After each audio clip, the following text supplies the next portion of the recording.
తాకట్లో ఉన్న మీ బంగారాన్ని విడిపించి ఆ రోజు ఆన్లైన్ రేటుకి కొంటాం. Sharma gold company. క్రికెట్ ప్రపంచం మొత్తం ఫిబ్రవరి 15 కోసం ఆసక్తిగా ఎదురు చూస్తోంది.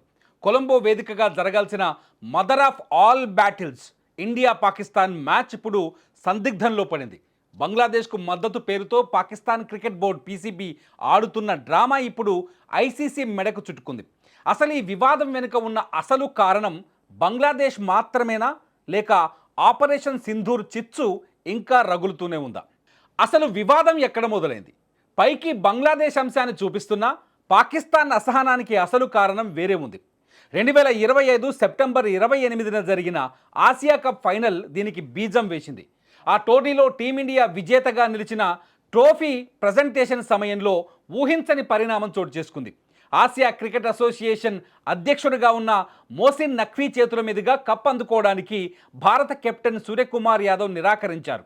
ఇది పాకిస్తాన్కి మింగుడు పడటం లేదు. గతంలో భారత్ పాకిస్తాన్ మధ్య సరిహద్దుల్లో ఉద్రిక్తతలు ఉన్నా మైదానంలో ఆటగాళ్లు స్నేహపూర్వకంగానే ఉండేవారు. కానీ ఆపరేషన్ సింధూర్ తర్వాత పరిస్థితి పూర్తిగా మారిపోయింది. పాకిస్తాన్ ఆటగాళ్లు మైదానంలోనే ఆపరేషన్ సింధూర్ను అవహేళన చేస్తూ వెకిలి చేష్టలకు పాల్పడటం, దానికి ఐసీసీ తీవ్రంగా స్పందించడం రెండు జట్ల మధ్య అగాధాన్ని పెంచింది. ఇప్పుడు ఆ పగను తీర్చుకోవడానికి పాకిస్తాన్ బంగ్లాదేశ్ అంశాన్ని వాడుకుంటోందన్నది విశ్లేషకుల మాట.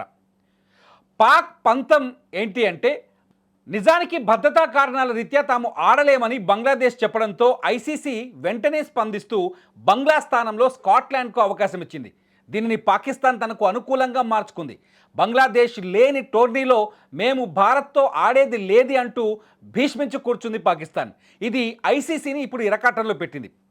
అయితే ఐసీసీ ముందు ఇప్పుడు పాకిస్తాన్ 3 డిమాండ్లు పెట్టింది. నిజంగా ఇది ఒక బ్లాక్మెయిల్ అని చెప్పాలి. లాహోర్లో ICC deputy chairman Imran Khawaja, PCB chief Naqvi, Bangla board అధ్యక్షుడు అమీనుల్ ఇస్లాం మధ్య జరిగిన చర్చల్లో పాకిస్తాన్ 3 కఠినమైన షరతుల్ని పెట్టినట్టు మనకు సమాచారం అందుతోంది. మొదటిది పారితోషికం. బంగ్లాదేశ్ టోర్నీలో ఆడకపోయినా వారికి దక్కాల్సిన టీ20 పార్టిసిపేషన్ ఫీజు పూర్తిగా చెల్లించాలి అంటోంది పాకిస్తాన్.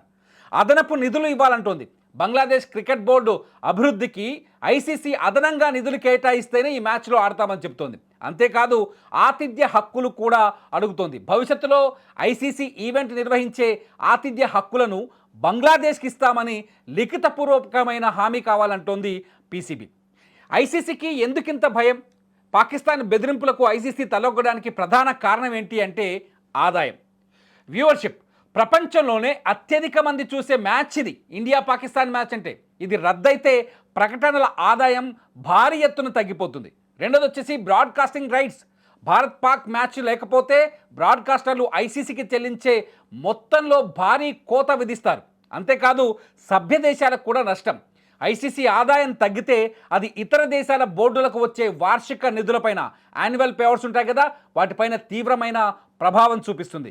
ఫైనల్గా పాకిస్తాన్ తీరుతో విసిగిపోయిన ఐసీసీ పీసీబీకి 24 గంటల డెడ్లైన్ విధించినట్టుగా తెలుస్తుంది. ఫిబ్రవరి 15న కొలంబోలో మ్యాచ్ ఆడుతారో లేదో స్పష్టం చేయాలని అల్టిమేటం జారీ చేసినట్లు కూడా సమాచారం అందుతోంది. క్రికెట్ గ్రౌండ్లో మరోసారి ఆపరేషన్ సింధూర్ తరహాలో భారత్ సమాధానం చెబుతుందా, లేక పాక్ బ్లాక్మెయిల్ రాజకీయాలు గెలుస్తాయన్నది ఇప్పుడు ఆసక్తికరంగా మారుతోంది. అప్డేట్స్ కోసం చూస్తూనే ఉండండి సుమన్ టీవీ.